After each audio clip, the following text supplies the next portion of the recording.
अरे बावळे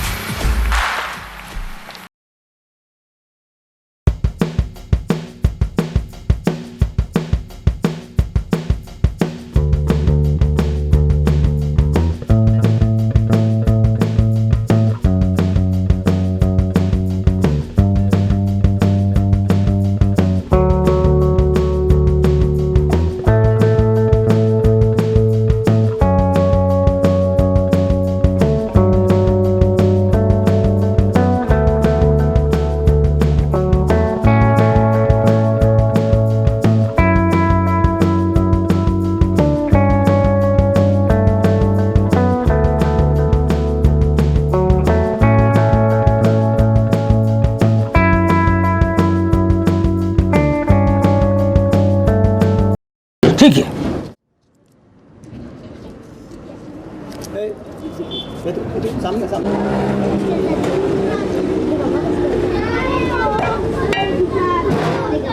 चिडच करो बाजू में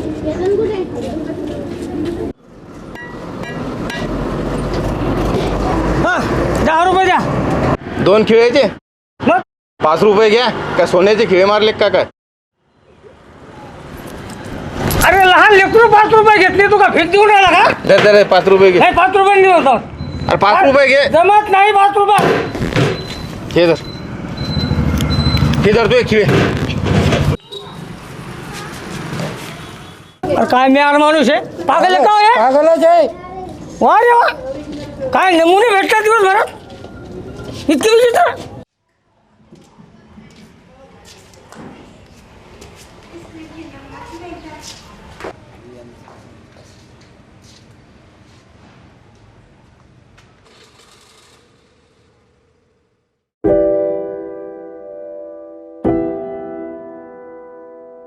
आपण मगापासून बाहेरूनच दवाखान्याकडे बघत आहात. तुम्हाला काही उपचार घ्यायचे आहेत का? काही प्रॉब्लेम आहे का तुमचा? कधीपासून? मागच्या 2.5 वर्षापासून. 2.5 वर्षांपासून? एक काम करा, आमच्या मॅडमला दाखवा. खूप हुशार आहेत आमच्या मॅडम, होमिओपॅथिक आणि गोल्ड मेडलिस्ट आहेत. तसा प्रॉब्लेम काय आहे तुमचा?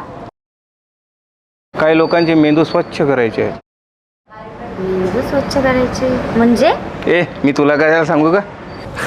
ओके, मला नका सांगू, मात्र आमच्या मॅडमला दाखवा. कोणताही आजार 6 महिन्यातच नीट करतात मॅडम. ठीक आहे, मी उद्या येतो. करू आपल्या मॅडमला 3 महिन्यात नीट. मॅडमला मॅडमचे वाटतं.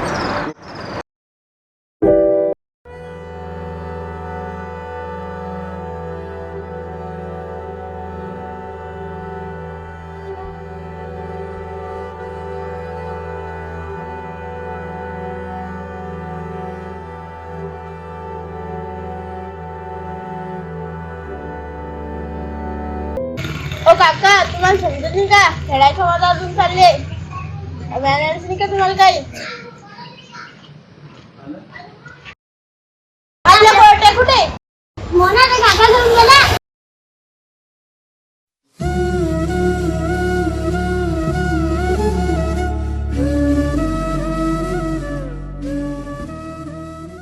ओ काका, आमच्या गोट्या द्या. काका गोट्या द्या आमच्या. अरे लय गोंड्या आहे रे तू. अभ्यास करायच्या वयात गोट्या खेळतो. गोट्या आम्ही खेळणार नाहीत. कोण खेळेल? हो, खेळणार नाही तर कोण खेळू? अभ्यास करायच्या वयात गोट्या खेळतो. मॅनर्स मला शिकवतो नाही रे. थांब, तुझ्या घरी येऊन त्या मायबापाच्या देखत झपकावतो तुझे.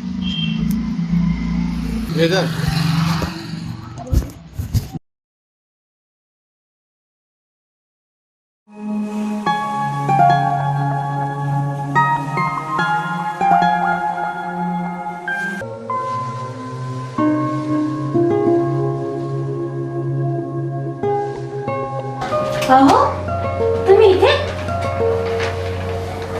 या ना. बसा बसा तुम्ही.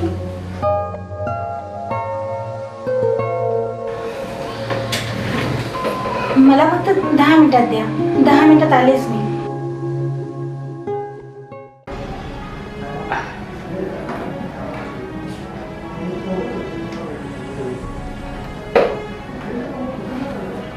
हॅलो हां प्रगती, ऐक ना, तू बोलली होती ना तुला शॉपिंगला जायचं आहे म्हणून.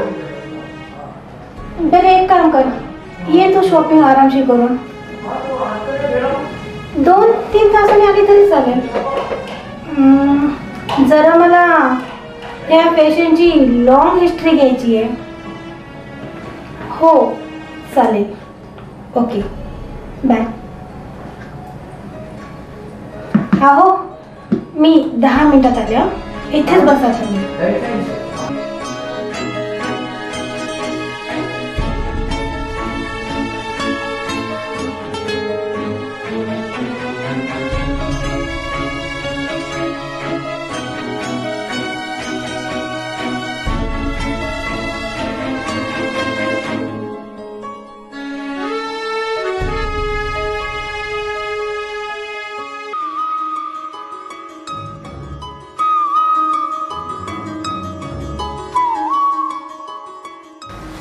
कशी दिसते मी?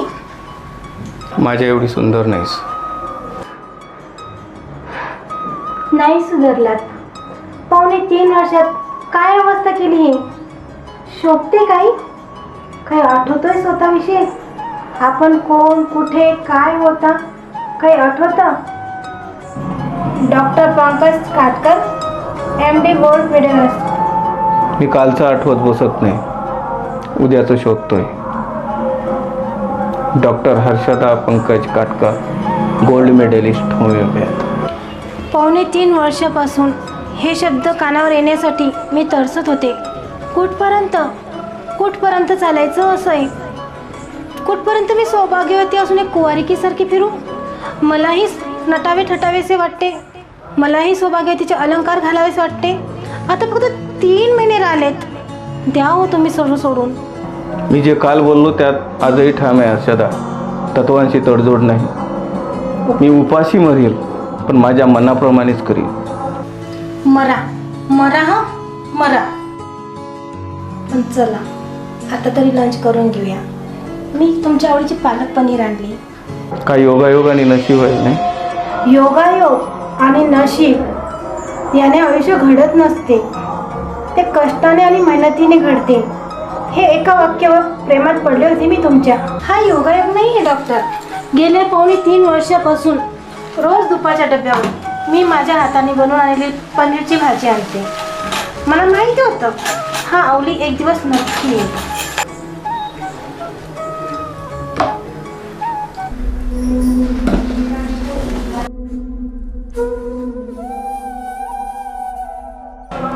काय झालं? का टाकला घास? का नाही? पप्पांचा डायलॉग आठवलं वाटतं. काल आईला फोन लावला होता. त्यांनी सांगितलं तुम्ही घरी जात नाही म्हणे. काल डॉक्टर भोसलेंच्या मुलांच्या लग्नातून गेट बाहेरून तुम्ही वापस का गेलात? आई, बाबा, मम्मी, पप्पा, घरातील सर्व मंडळी लग्नाला होती. तुम्ही आला असतात त्यांनाही खूप आनंद झाला असता. अंगावर चांगले कपडे नव्हते. हे शर्टाची कॉलर फाटली होती. आणि तुमच्या व्हाईट कॉलर लोकांमध्ये अंगावर कपडे चांगले पाहिजेत. मन लग्नात खराब घेऊन आलं तरी चालते. हे एकच कारण होतं का आणखीन काही? चप्पल तुटली होती. तो मोची 2 खिळ्याचे 10 रुपये मागत होता. मग दिले? हो. काय 10 रुपये? नाही, खिळे उपटून हातात दिले. कठीण आहे रे बाबा. मला लग्नात बघितलं होतं का? हो, त्या सतीश पाटलाची ओळख करून देत होते तुमचे दया मोगशा. दया मोगशा? दया शंकर पांडे, मोगॅम्बो, गब्बर सिंग, शाकाल. एवढे विलन दिसत आहेत तुम्हाला माझ्या पप्पामध्ये? अरे तुझा पप्पा म्हणजे विलनचा कॉम्बो पॅक आहे, ऑल इन वन. मला कधी कधी असं वाटतं ना हर्षदा की तुझ्या पप्पाला बघूनच बॉलिवूडचे अख्खे कॅरेक्टर लिहिले गेले विलनचे. हसण्यावर नेऊ नको.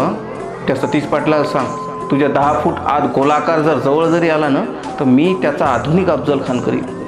एवढं प्रेम करतात माझ्यावर?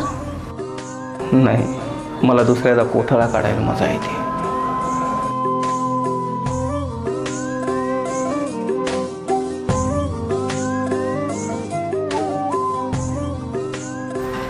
कोणाला संशय येऊ नये म्हणून मी तुम्हाला मेडिसिन लिहून देते. प्रगती आली असेल रिसेप्शनला, तिला दाखवा या औषधी आणि तिच्याकडनं घ्या. ह्या औषधीचे पैसे किती झाले असतील माहिती आहे तुम्हाला? या शहरातील सर्वात जास्त फी घेणारे डॉक्टर होमिओपॅथी आहे मी. मला पैसे नको, मी नाही घेणार फी तुमच्याकडनं. नाही सुधारणार.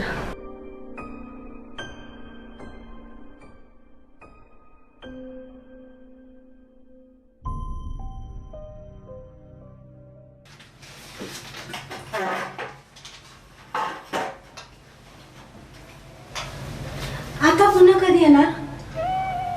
माहीत नाही. पुन्हा येईल का नाही माहीत नाही. 3 महिन्यानंतर काय होईल हेही माहीत नाही. जाऊ द्या हो. सोडा ना तुमचे तत्व आणि तुमचा अहंकार. आपण पुन्हा एकत्र येऊ. आपण पुन्हा एकत्र संसार करू. मी तुम्ही क्लिनिक सांभाळा. मी प्रॅक्टिस करेल. मी जगवेल तुम्हाला. सोडा तुम्ही हे सर्व. मी काल बोललो त्यावर आजही ठाम आहे हर्षदा. तत्वांची तडजोड नाही. मी कालही बोललोय, आजही बोलेल आणि उद्याही हेच बोलेल. मी मरील पण माझ्या मनाप्रमाणेच करील.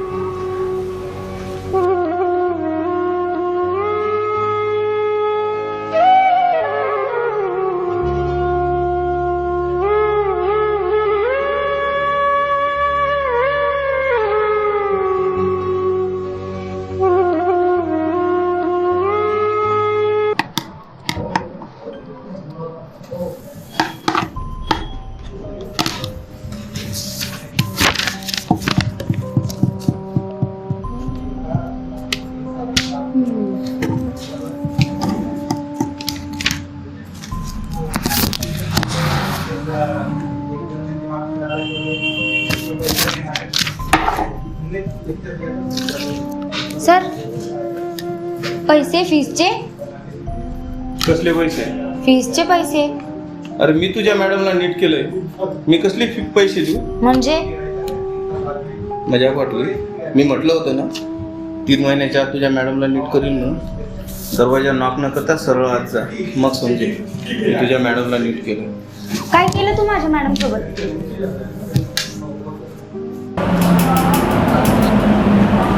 काय मॅडम, काय बघतीये मी हे? कपाळी कुंकू, गळ्यात मंगळसूत्र आणि पायात जोडवे. आणि कोण आहे हा पागल? ए, असं पागल बोलू नका. मिस्टर आहेत ते माझे. पण तुम्ही तर कधी सांगितलं नाही मॅम. आणि हे असे का? 2.5 वर्षापूर्वीची गोष्ट आहे. आम्ही दोघेही विद्यापीठमध्ये शिकत होते. खूप हुशार होतो. कॉलेज सुटल्यावर थेट लग्न करून आम्ही घरी गेलो होतो. मात्र नियतीच्या मनात काही पोरच होतं.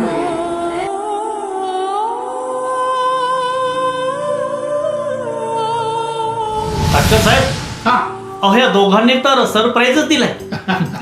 असं वाटलं होतं की दोघंही डिग्री घेऊनच घरी येतील. आपण चक्क लग्न करून घरी आलो. अहो ठाकरे साहेब, जे काही होतं ते चांगल्यासाठीच होतं. आता आपण सगळे एकमेकांना ओळखतोच आहे. हो, या दोघांनी प्रेम केलं, लग्न केलं. माफ करूया आता आहे ना. अहो माफीत खा होतंय. अहो त्यांचं आपण अभिनंदनच करायला पाहिजे. आपण फक्त आता आशीर्वाद द्यायचे बस. चालेल. हो, माझी पोर आहेच गुणाची. लग्न आणि करिअर दोन्ही प्रश्न एका चुटकीत सोडवले. हो तर आमचे दोन्ही प्रश्न अजूनही सुटले नाही. मनातल्या मनातच राहून गेले नाही का? म्हणजे काय? अहो आमच्या हेकड पोराला एवढी सुंदर शिकलेली मुलगी मिळाली, हे तर नवलच आहे. पंकजराव, हो आता लग्न झालंय, पुढे करिअरचं काय? ठाकरे साहेब, लग्न झालं असं कसं म्हणता? अहो आमची सरबराई अजून बाकी आहे.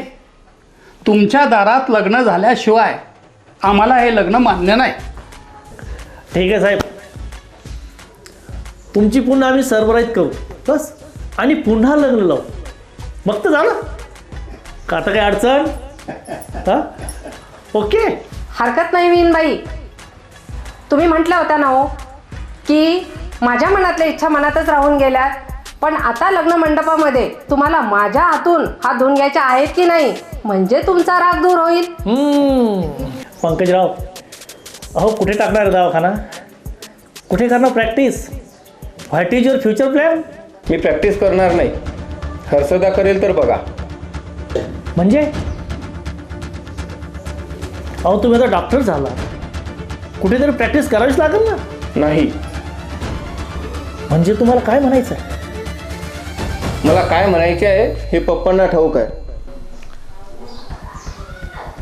काटकर साहेब, अहो काय म्हणतो हा?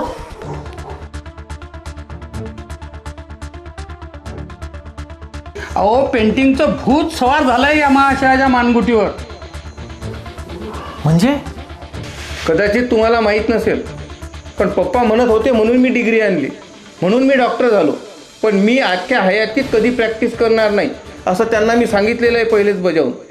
आणि एक गोष्ट सांगतो, मी माझ्या तत्वांची तडजोड करणार नाही. काहीही झालं तरी चालेल, पण मी माझ्या तत्वांवर कायम ठाम असतो. त्यांना 17 खेप सांगितलेलं आहे समजावून की मी डिग्री आणीन आणि तुम्हाला देईन, ती भिंतीला लटकवा का कुठेही ठेवा, मला त्याच्याशी संबंध नाही. पण मी माझ्या अख्ख्या हयातीत कधीही प्रॅक्टिस करणार नाही हा त्यांना शब्द दिलेला आहे मी. तुम्ही स्वतः विचारून घ्या. काटकर साहेब, अहो काय बोलतोय हा? अहो त्या पेंटिंगनं पोट भरतंय का?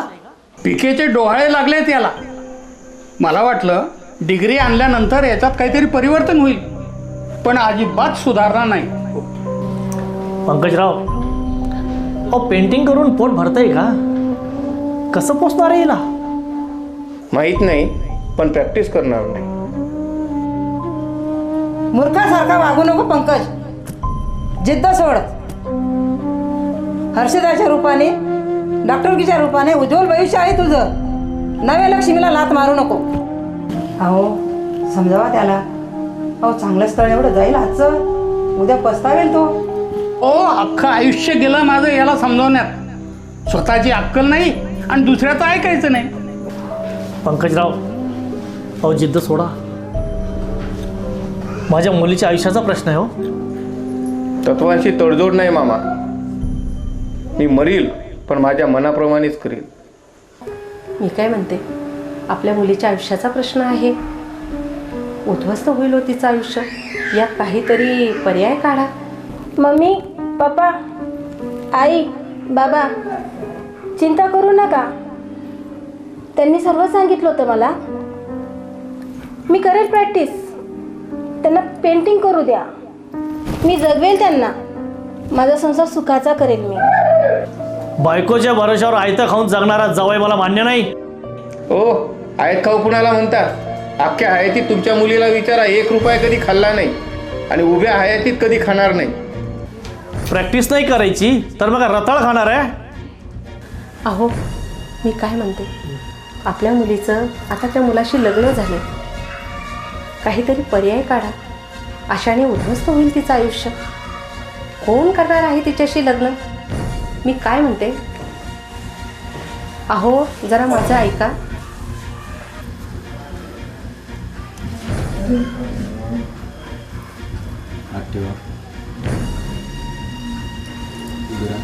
अहो एका का दोन्ही?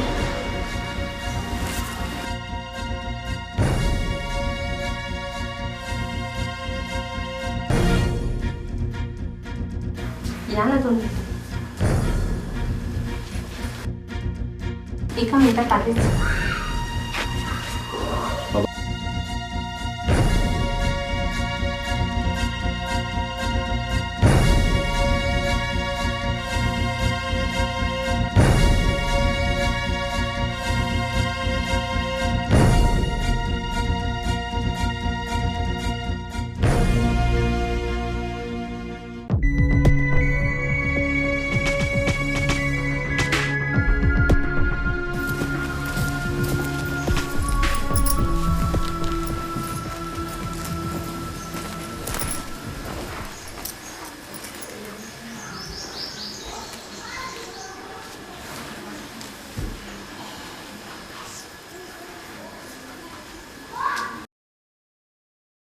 खाटकर साहेब, काय करायचं ते सांगा आता. काय करायचं आहे? अहो, मी एका मुलीचा बाप आहे आणि माझ्या मुलीचं लग्न झालं आहे तुमच्या मुलासोबत. अहो, तुमचा मुलगा डॉक्टर असून ना करताय, आणि जर त्याला मुलगी दिली तर आमच्या समाजामध्ये चितू होऊन जाईल. त्यानं प्रॅक्टिस केल्याशिवाय मी मुलगी देणार नाही. नाही म्हणजे नाही. ठाकरे साहेब, आम्ही कंटाळलोय. तुम्ही जो निर्णय घ्याल तो आम्हाला मान्य आहे. पंकजराव, आता यावर एकच उपाय. मी, माझी पत्नी आणि मुलगी आम्ही तिघांनी अशी चर्चा केली की हर्षदा, कुमारी हर्षदा शिवाजीराव ठाकरे ही ह्याच नावाने पुढे प्रॅक्टिस करेल, आणि तेही 3 वर्ष. आणि 3 वर्षानंतर जर तुम्ही काही करून आला नाहीत तर माझ्या मुलीचं लग्न ती कुमारी आहे असे समजून मी दुसऱ्या मुलासोबत लावून देईल. समजलं? मंजूर. आणि तू डॉक्टर आहेस, तिचा नवरा आहेस, हे तू समाजापासून लपवून ठेवायचं आहे. तुझं अस्तित्व 3 वर्ष लपवून ठेवायचं आहे. तिच्यापासून दूर राहायचं आहे. कोणताच संपर्क तिच्यासोबत ठेवायचा नाही. मात्र 3 वर्षानंतर मी तिचं लग्न करायला मोकळा आहे. मंजूर. पंक्या, मी तुला सांगून ठेवतो, तू प्रॅक्टिस करणार नाही, हिच्याशी लग्न करणार नाही तोपर्यंत माझ्या इन्स्टिट्यूटला 1 रुपया सुद्धा तुला मिळणार नाही. मंजूर. मला मंजूर आहे. काय बोलतोय तू? अहो ऐका सरपंच, मी प्रॅक्टिस करणार नाही आहे हर्षदा. हे बघ पंक्या, एक दिवस असा येईल की त्या दिवशी इस्टेटीसाठी, पैशासाठी, पोटासाठी तू नाक रगडत येशील आणि शेवटी प्रॅक्टिस सुरू करशील. किंवा हर्षदाच्या प्रॅक्टिसच्या पैशाच्या बळावर तू आमच्या घरी येऊन भिकाऱ्यासारखे, कुत्र्यासारखे धक्के मोडशील. नामंजूर.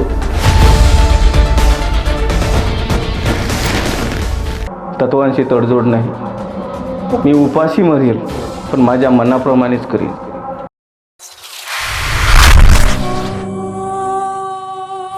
तो असाच फिरत राहतो. आता फक्त 3 महिने राहिलेत. पुढे काय होईल मला ते माहिती नाही.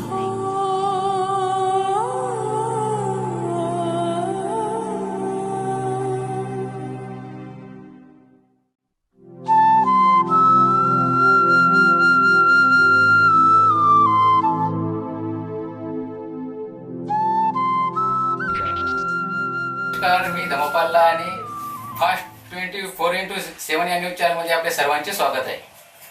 आज भारतीय चित्रकारिता क्षेत्रासाठी एक ऐतिहासिक आणि अभूतपूर्व घटना घडली आहे. भारताचे ख्यातनाम चित्रकार पंकज चंद्रकांत काटकर यांचे एक निसर्ग चित्र इंग्लंड येथील बर्मिंघम येथे भरलेल्या जागतिक चित्र प्रदर्शनीत विक्रमी किमतीला विकले गेले. लंडन येथील एका प्रसिद्ध उद्योगपतीने हे चित्र तब्बल $1 कोटी विकत घेतले. भारतीय बाजार मूल्यानुसार या चित्राची किंमत 81 कोटी 39 लाख इतकी आहे. कुठल्याही चित्रासाठीचा हा एक जागतिक विक्रम मानला जातो. आपल्या सोबत या चित्राचे चित्रकार श्री पंकज काटकर आहेत. आपण त्यांच्याकडून माहिती घेऊ. नमस्कार सर. नमस्कार. आपले चित्र तब्बल 81 कोटी 39 लाख रुपयाला विकले गेले, याच्याबद्दल काय सांगाल? आनंद आहे आणि विशेष म्हणजे मागच्या 3-3.5 वर्षापासून मी करत असलेली मेहनत सफल झाली असं वाटतं. आपले चित्र इतक्या किमतीला विकले गेले, याच्याबद्दल काय सांगाल? No comments. मी त्याच्याबद्दल आणि पैशाबद्दल फारसा बोलणार नाही. पण हा आकडा ज्यांच्यापर्यंत पोहोचायचा त्यांच्यापर्यंत तुमच्या माध्यमातून त्यांच्यापर्यंत नक्की पोहोचेल असा विश्वास आहे. बरं, नवीन येणाऱ्या तरुण चित्रकारांना काय सांगा? आपल्या कलेवर प्रेम करा, तिच्यावर जीवापार प्रेम करा, तिची साधना करा. एक दिवस कुठलीही कला तुम्हाला तुमच्या आयुष्यात मोठी केल्याशिवाय राहणार नाही. ती तुम्हाला एक दिवस नक्की मोठी करेल. आणि एखादा जर आयुष्यात लहान मोठे अपयश आले तर त्याला घाबरून जाऊ नका. हिंदीमध्ये एक फार सुंदर शेर आहे की होके मायूस ना आंगन से उखाड़ पोदे, धूप बरसी है तो बारिश भी यहीं पर होगी. आपल्याबद्दल, आपल्या स्ट्रगल बद्दल काय सांगाल? स्ट्रगल बद्दल असं आहे की स्ट्रगल हा माणसाच्या आयुष्यात प्रत्येकाच्या येतोच आणि तो आलाच पाहिजे. आणि आयुष्यात स्ट्रगल असण्याची स्वतःची एक स्वतंत्र मर्यादा आहे किंवा स्ट्रगल आयुष्यामध्ये असण्याची स्वतःची एक स्वतंत्र मजा आहे. तो त्यामुळे तो प्रत्येकाच्या आयुष्यात येतच असतो. आणि माझ्याबद्दल सांगायचं तर मी एकच सांगेल की आदतें बुरी नहीं मगर शौक ऊंचा रखते वरना किसी खाब की इतनी औकात कि हम उसे देखे और पूरा ना. धन्यवाद सर. धन्यवाद. हे होते आपल्या चित्राचे चित्रकार श्री पंकज काटकर. धन्यवाद.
अहो माझ्या पप्पाला बायते म्हणा. बाय दया मोगशा. अगं हे दया मोक्ष काय काय म्हणतो रे, काय म्हणते? अहो जावई येते आपले, दया वगैरे करा असं काहीतरी म्हणत असतील तुम्हाला. दया हो. त्यांच्या स्वभावावरून तर वाटत नाही ते असे म्हणतील म्हणून.